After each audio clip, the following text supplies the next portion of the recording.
Warning: spoilers ahead for The Heirs of the Flower Moon.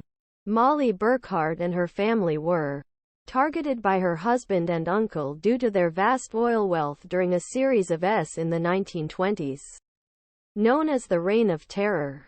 Mollie eventually divorced her husband Ernest Burkhart and remarried. They are survived by their granddaughter, Margie. Director Martin Scorsese's latest crime thriller, Heirs Flower Moon, is about racism and grisly of members Osage Nation in 1920s. Pushed west by United States 1800s. Osage people settled in northeastern Oklahoma 1872, purchasing land from Cherokee Nation. When oil was discovered on these lands in 1894, tribe was among the richest people in world, attracting opportunistic outsiders seeking fortune through dubious means. Adapted from investigative journalist David Grann's 2017 nonfiction book of the same name.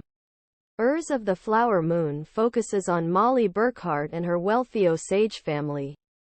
When she marries Ernest Burkhart, a World War I veteran who comes Oklahoma to live with his uncle and work in the oil fields, she finds herself in the middle of a plot to kill her family.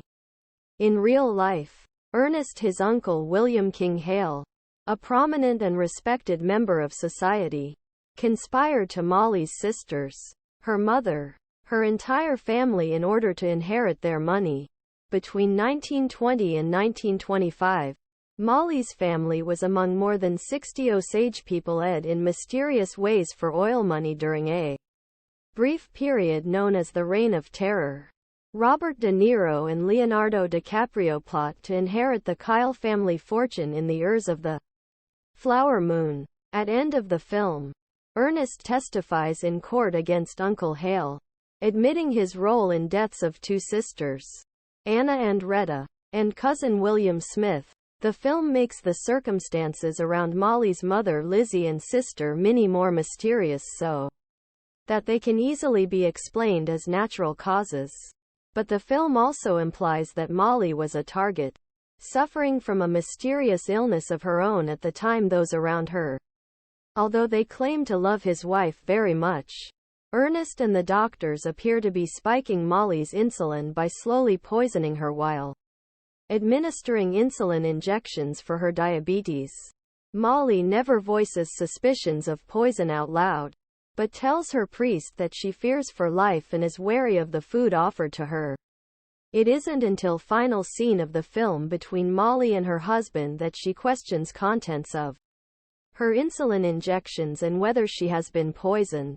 Ernest denies the accusation and leaves her. The remainder of the film is relayed in radio broadcast presented as a play, and the audience is quickly told that Mollie divorced Ernest, remarried, and few years later. If the ending left you with more questions than answers about her illness and fate, here's what really happened to Mollie. Was Mollie Burkhart being poisoned by her husband and doctors? Real-life Mollie Burkhart. Bettmann via the movie never makes clear what Ernest and